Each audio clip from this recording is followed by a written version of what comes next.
अस्सलामुअलैकुम, welcome back to my channel. My name is Huma. I hope so आप भी अच्छे होंगे, मैं भी अच्छी हूँ अल्हम्दुलिल्लाह। आज मैं AMU और जामिया मिलिया इस्लामिया के जो बच्चे प्रिपरेशन कर रहे हैं ऑनलाइन के सेटअप के थ्रू, तो मैं उन बच्चों के लिए क्लास 9 के स्टूडेंट के लिए सबक नंबर 6 उन्हें अब्बास लेकर आई हूँ। आपको एक चीज़ और बता दूँ, लाइव सेशन के थ्रू मेरी 5 सब्जेक्ट मेरे चैनल पर क्लासेस होती हैं। आप मुझसे राब्ते में आइए, कांटेक्ट में आइए। मैं आपको एक एक चीज़ डिटेल में बताऊंगी कि क्या क्या इसमें मैंने इंक्लूड करा है और क्या क्या चीज़ से आपको वो हेल्प हो सकती है। जो 2025 के लिए जो बच्चे अपने इस ऑनलाइन के सेटअप को ढूंढ रहे हैं, तो मेरे चैनल पर आए, अपने फ्रेंड्स वगैरह सर्किल को भी आप उन्हें भी बता सकते हैं। और मिनिमम चार्जेस के साथ मैंने रखा है, तो डिस्क्रिप्शन में मेरा नंबर है, मुझसे कांटेक्ट कीजिए, सारी चीज़ें डिटेल में बताऊंगी। चलिए बढ़ते हैं। गुल अब्बास, गुल अब्बास क्या है स्टूडेंट? गुल अब्बास की सारी चीजें देखते हैं और करवाती हूँ मैं आपको नोट डाउन। देखिए स्टूडेंट, एक गुल अब्बास एक फूल है, फ्लावर है, उससे हमें एक इंस्पायर होना है कि देखिए हम अपनी जिंदगी में कैसे एक अपने आप को करके बता सकते हैं और उसको कैसे हम अपनी आगे लोगों को अपने आसपास अच्छा माहौल एक क्रिएट कर सकते हैं। तो वही एक चीज इस पौधे और एक फूल के जरिए हमें इस चैप्टर में समझाई गई है, तो वो मैं आपको बताती हूँ। गुल अब्बास, मैं एक छोटे से काले काले बीज में रहता था, यही मेरा घर था। इसकी दीवारें खूब मजबूत थी और मुझे इसके अंदर किसी का डर ना था। एक बीज है जो अपनी कहानी बता रहा है कि मैं कैसे नीचे रहा करता था, कैसे मैं बीज में था और इसकी दीवारें कितनी मजबूत थी। यही चीज उसने बताई। ये दीवारें मुझे सर्दी से भी बचाती थी और गर्मी से भी बचाती थी। कुछ दिन तो इधर उधर रहा, लेकिन मेरा घर काली मिट्टी में दबा दिया गया था और कि कोई उठाकर फेंक न दे। यानी कि मुझे मेरा घर जो था वो मेरी काली मिट्टी के अंदर मुझे दबा दिया गया था, ताकि मुझे कोई उठाकर बाहर फेंक न दे, इधर उधर डाल न दे। मैं किसी शर या लड़के के पांव तले ना आ जाऊं, यानी कि किसी भी चीज के नीचे आ न जाऊं। जमीन की मध्यम गर्मी मुझे बहुत अच्छी लगती थी और मैंने सोचा कि बस अब मैं हमेशा मजे से यहीं रहूंगा।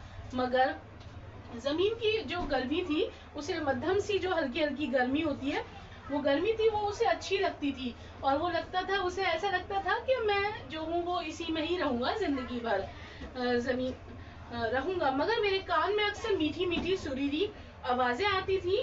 मैं ठीक से नहीं कह सकता कि वो आवाजें किधर से आती थी, मगर समझता था कि ऊपर से आती थी। ये आवाज मुझसे कहा करती थी कि इसके घर से निकल, बढ़कर रोशनी की तरफ चल। लेकिन मैं जमीन में अपने घर के अंदर ऐसे मजे से था कि मैंने उस आवाज के कहने पर कान ना धरे। यानी कि वो आवाजें कहती थी निकल यहाँ से, निकल, इस दुनिया की रोशनी में आ और इसमें इसको देख। लेकिन मुझे यहाँ में इतना आराम था कि मैं नहीं चाहता था कि मैं इससे बाहर निकलूं।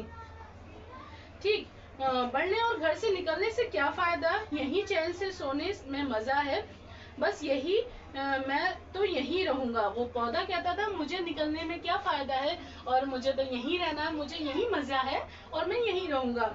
लेकिन इसके बाद देखिए ये आवाज बंद ना हुई। एक दिन उसने ऐसे ऊपर असर अंदाज से मुझसे कहा, चलो रोशनी की तरफ चलो, चलो रोशनी की तरफ चलो, कि मुझे फेरी से आ गई और मुझसे रहा न गया। मैंने सोचा कि इसकी घर की दीवारों को तोड़कर बाहर निकल आऊं, मगर दीवारें मजबूत थी और मैं कमजोर। अब जब वो आवाज मुझसे कहती कि बढ़े चलो, तो मैं पहले से ज्यादा मजबूत हो जाता था।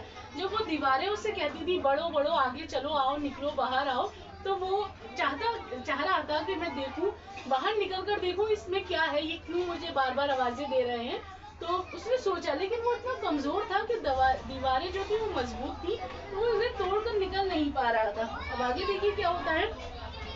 मुझे मालूम था कि मैं बहुत ताकतवर हो गया हूँ। आखिर को अल्लाह का नाम लेकर जो जोर लगाया तो दीवार टूट गई। मुझे मालूम था, वो पौधा बोल रहा है, मुझे मालूम था कि मैं मजबूत हो चुका हूँ, थोड़ा थोड़ा सा हो रहा हूँ, तो मैंने आखिर अल्लाह का नाम लिया और उन दीवारों को तोड़ दिया। मैं हरा गुले बनकर निकल आया। इस दीवार के बाद जमीन थी, मैंने हिम्मत न हारी और उसको भी हटा दिया।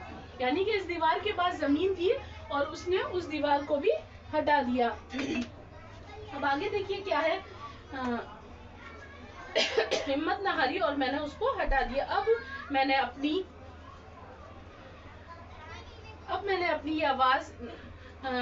ये आवाज बंद ना हुई। एक दिन उसने उस पे जोर, उसमें कहा चलो रोशनी की तरफ चलो। फिर मुझे रहा ना गया और मैं सोचा तो तोड़कर बाहर निकलो, मगर दीवारें मजबूत थी। अब जब वो आवाज मुझसे कहती कि बड़े चलो, तो मैं बहुत से ज्यादा मजबूत हो जाता और मुझे मालूम होता कि बहुत ताकतवर हो गया।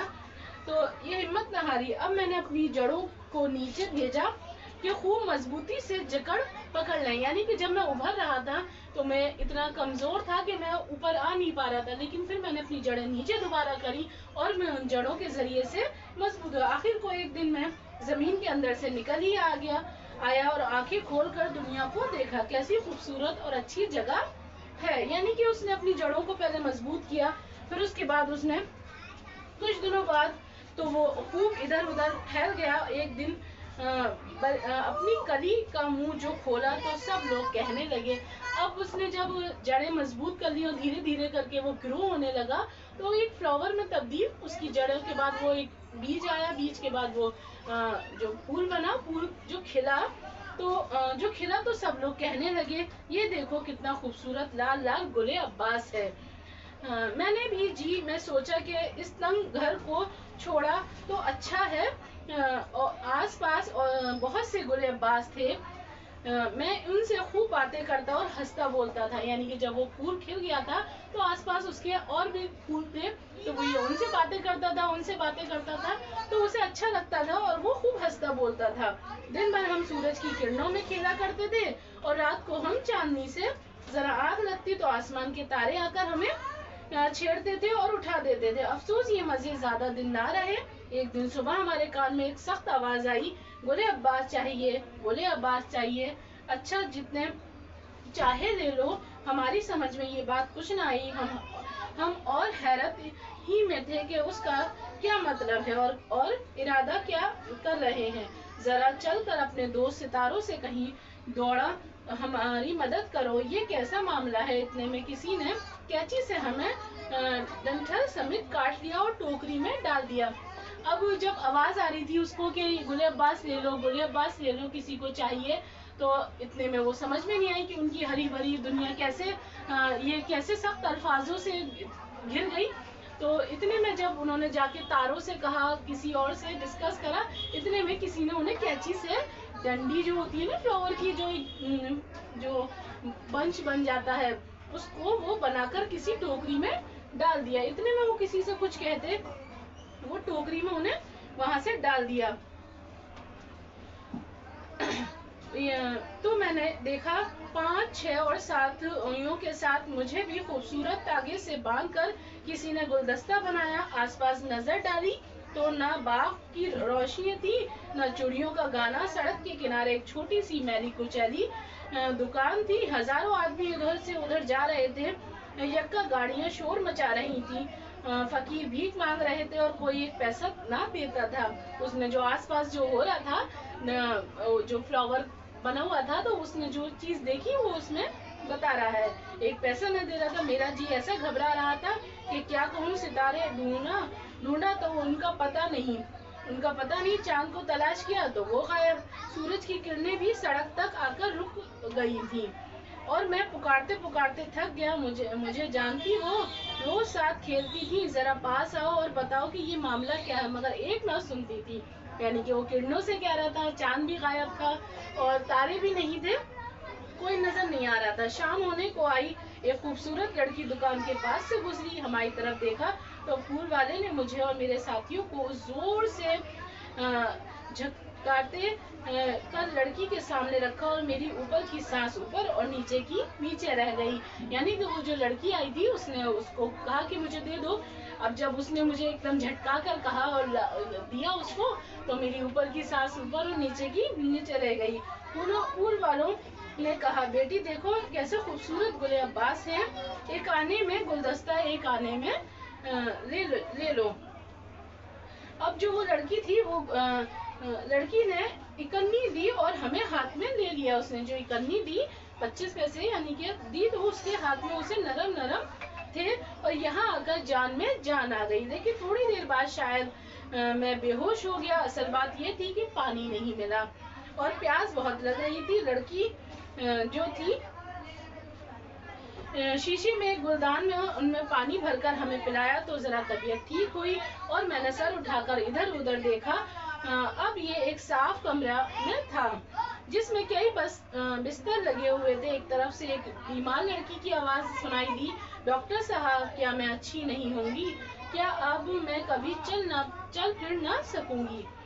क्या कभी बाग में खेलने न जा सकूंगी? और क्या अब कभी गुले अब्बास देखने को ना मिलेंगे? ये कहते कहते बच्ची की हिचकी बन गई। आंखों से आंसू पहुंचकर करवट ली तो उसको मैं मेरे साथी गुलदान में रखे हुए दिखाई दिए। एक फ्लावर पॉट में वो गुलदस्ता उसको दिखाई दिया। लड़की खुशी से तालियां बजाने लगी। पास में जो नर्स खड़ी थी उसने हमें उठाकर उस लड़की के हाथ में दे दिया। इस प्यारी बच्ची ने हमें चूमा। अब ये जो बच्ची थी उसने हमें चूमा। उसके गोरे गोरे गालों में हमारी सुर्खी की सरा सी भी झलक आ गई। उस वक्त समझ आया कि बीच का घर छोड़कर रोशनी की तरफ बढ़ने के गर्ज यही थी कि एक दुखियारी बीमार बच्ची को कम से कम थोड़ी देर की खुशी हमें मिल गई। इसके जो राइटर है वो गुलाम अब्बास है। तो ये बहुत खूबसूरत कहानी एक हमें इंस्पिरेशन देती है कि जो है एक जो बीज था मिट्टी में दबा हुआ था, जो निकलना नहीं चाहता था, लेकिन वो निकला और बाहर आया। और जब उसने ये बहुत खूबसूरत दुनिया देखी तो उसे बहुत अच्छा लगा। लेकिन जब वो उसकी कट हो गया और वो हुआ तो उसे बहुत दुखी हुआ। लेकिन जब वो धीरे धीरे करके एक बंच बन गया, फ्लावर पॉट में तब्दील हुआ, और जब उस बीमार लड़की के पास पहुंचा तो उन्हें लगा कि हाँ, हम कुछ न कुछ दुनिया में काम आ सकते हैं और एक दूसरे के अच्छे से कर सकते हैं। तो ये चैप्टर जो है कंप्लीट हुआ। इसके जो सवाल जवाब है वो भी मैं आपको रीड आउट करा देती हूँ। चलिए आईएएस के सवाल जवाब तो बहुत सारे लॉन्ग हैं, लेकिन मैं आपको बता देती हूँ, रीड कर आपको इसको करवा देती हूँ। सबसे पहला है गुले अब्बास का घर कैसा था? तो जवाब है गुले अब्बास का घर एक छोटा सा काला काला बीज था। सेकंड है गुले अब्बास का नया घर कैसा था? गुले अब्बास का नया घर काली मिट्टी था जिसमें वो बहुत आराम और मजे से था। थर्ड है गुले अब्बास ने बीज की दीवार कैसे तोड़ी? तो जवाब है गुले अब्बास ने अपनी सारी ताकत जमा करके अल्लाह का नाम लेकर और जो जोर लगाया तो बीच की दीवार टूट गई और वो हर गले बनकर निकल आया। फोर्थ है बाग से निकलने के बाद गुले अब्बास पर क्या गुजरी? जवाब है बाग से निकलने के बाद गुले अब्बास को बहुत घबराहट महसूस हुई, क्योंकि बाग से निकलने के बाद उसका कोई पुरसान हाल नहीं था। उसको एक दरिया में तोड़कर डाल दिया गया था। पांचवा है गुले अब्बास को लड़की के पास पहुंचकर क्या महसूस हुआ? तो जवाब है गुले अब्बास को लड़की के पास पहुंचकर बहुत अच्छा महसूस हुआ। उसके नर्म नर्म हाथों में आकर गुले अब्बास को जान में जान आ गई। आई होप सो कि आपने ये इम्पोर्टेंट सवाल जवाब बहुत अच्छे से समझ लिए होंगे। और चैप्टर भी तो लाइक और सब्सक्राइब कर ही दीजिएगा। नेक्स्ट चैप्टर के लिए जल्दी मुलाकात होगी। अल्लाह हाफिज।